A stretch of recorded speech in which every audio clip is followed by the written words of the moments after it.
Hey everyone, welcome to another weekly update for Star Wars Unlimited. Uploading this a little bit later than usual, but we want to cover the news that happened on the week of March 3rd. That is a week before the actual release of Set 4 Jump to Lightspeed.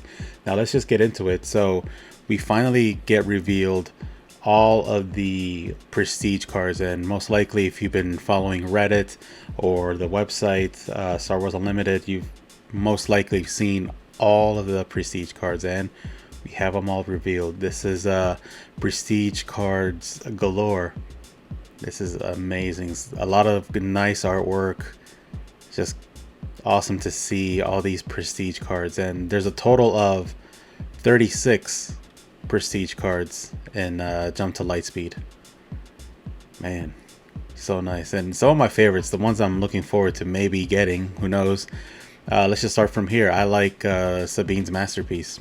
Just a good, I don't know, I just like that one for some reason. I like the Fireball. Um, Man, just I like a lot of them. Black One, the Von Reg's TIE Interceptor. Obviously, I want the two horizontal ones. The Executor looks nice. Yeah, a lot of these cards just, man, Annihilator.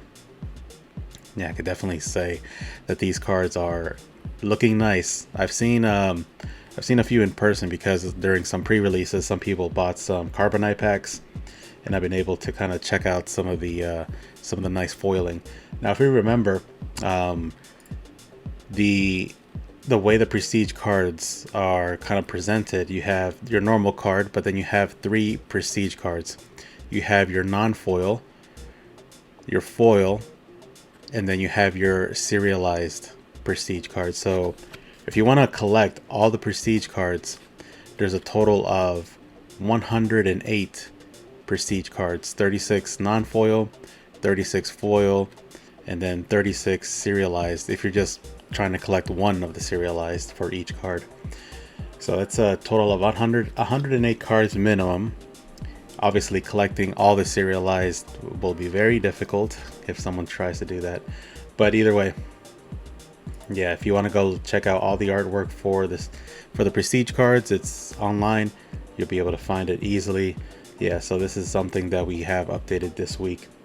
Also, this week we got updated. We had a stream on Wednesday about the actual game and some of the, I guess, kind of like the opinions on some of the leaders and the state of the game itself with the leaders and some of the decks. And this article is online. It's called the Meta Update from Danny.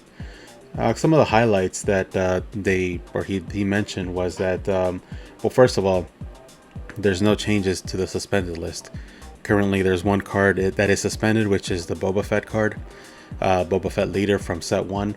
There's that one's still suspended for this set, and possibly in the future with he did mention with that one of the new sets that's coming out, Legends of the Force, possibly Boba Fett might get released from suspension. That's a possibility. But they felt with this set, Jump to Lightspeed, that there was not enough to bring it out of suspension. But also they mentioned that one of the cards that they were looking to suspend was DJ. DJ has very strong synergy with Tech and Han Solo. So they were looking at that possibility of suspending it, but they didn't because they kind of wanted to see how it would work out with like Jump to Lightspeed. I mean, yeah, Jump to Lightspeed and Twilight of the Republic. So they did not suspend DJ, but it was on the list of possibilities to suspend.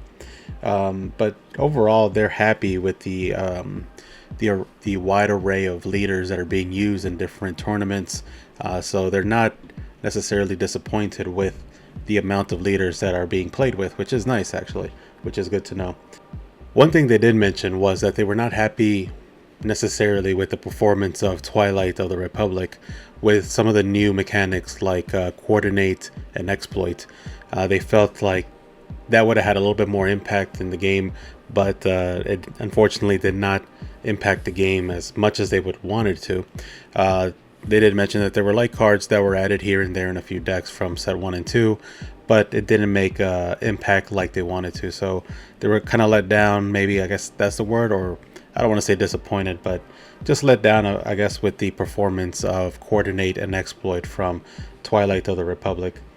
And also, they did mention that they're comfortable about Sabine, and it's not something that they're necessarily looking to change at the moment with the Sabine decks. Sabine is one of those decks that is fast and strong. A lot of people do use it, but they feel like with some of the new aggro leaders like Anakin or some other ones, that they do feel like it could be competitive in the aggro state. Yeah, so that was the update for the weekly update on their stream. But there was also, sorry, that's not the only thing. They also mentioned some card errata. Let me take my face off of here.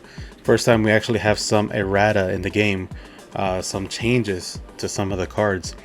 Now, something that they did mention and they want to emphasize and make clear is that these changes are not changes that are going to affect the gameplay. In other words, these are not changes to cards. They're not changes to the way the cards play. They don't do anything different. The only thing that they wanted to clarify was the wording. Some of the wording and maybe some of the misspellings, things that just have the same abilities but do not change the way the card works. And just to give an example, they talked about Wingman Victor 3. So with Wingman Victor 3, let me take my face off of here. It says, when played as an upgrade, you may give an experience token to a unit other than the attached unit.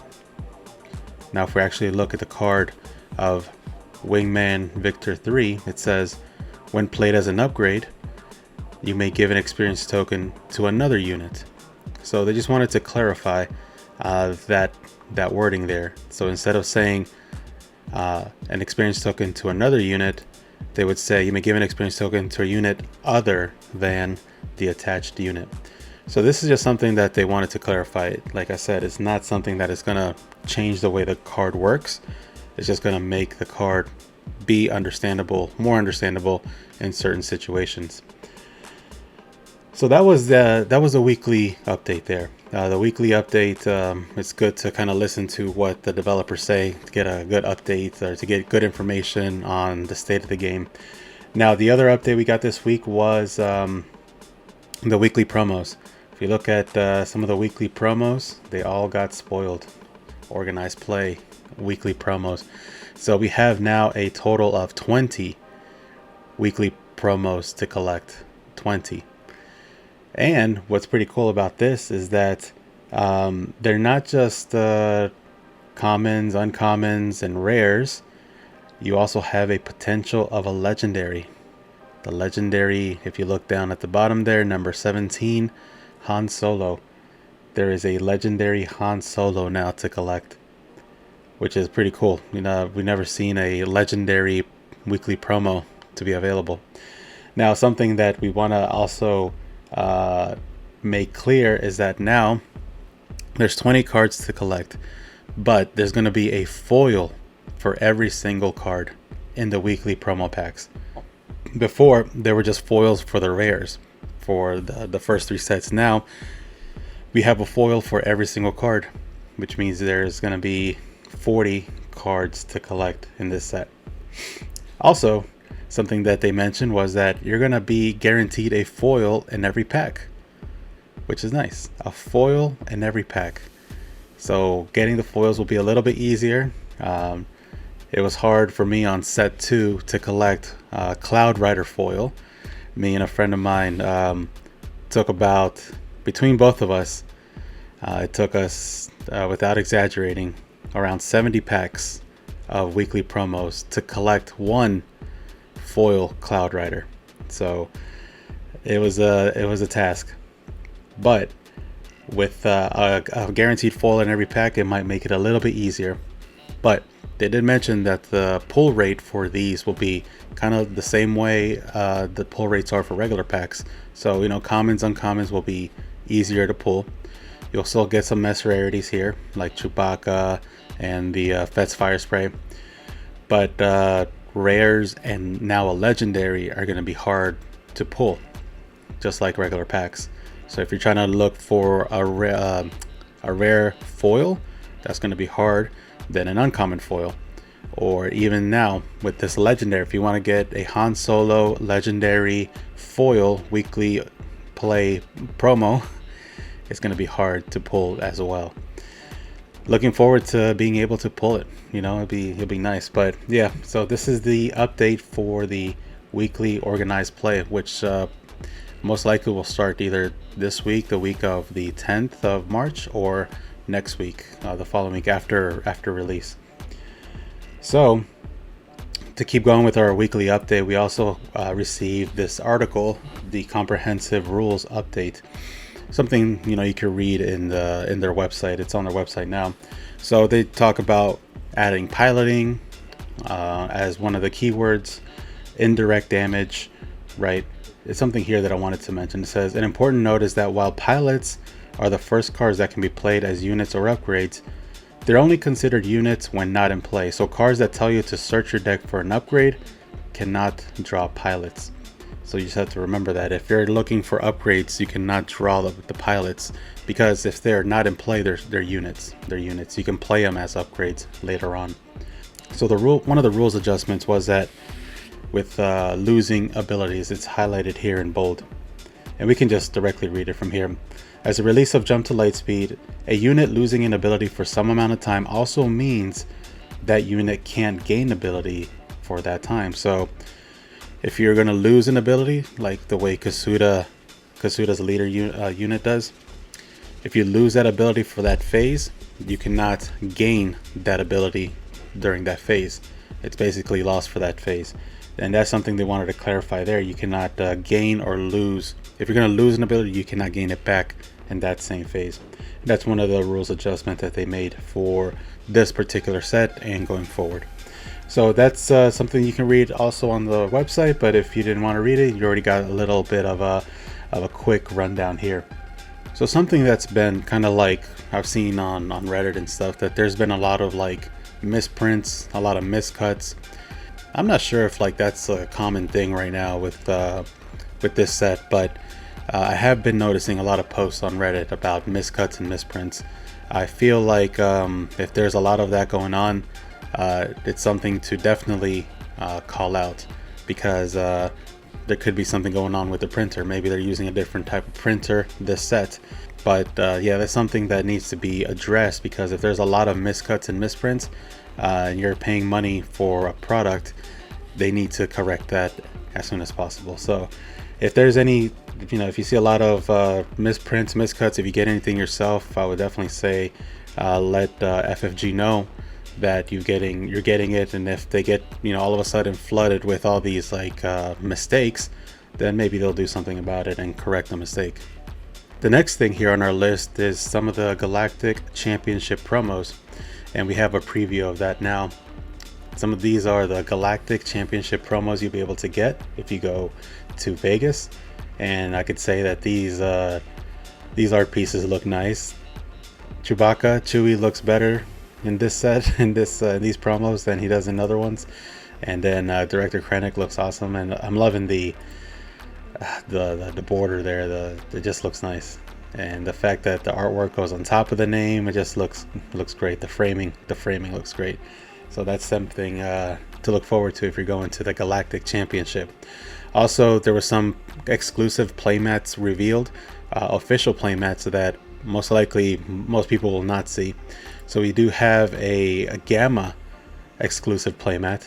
You can see there it says exclusive, event exclusive, made by GameGenic. This is from the Game Manufacturers Association event that happened like maybe a week or 2 weeks ago.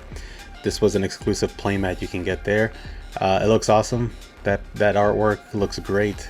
That's from the Battle of Scarif, most likely, I think. And then we had another exclusive playmat, and this was I think in some French event. I don't remember. But this was another exclusive playmat that looks great.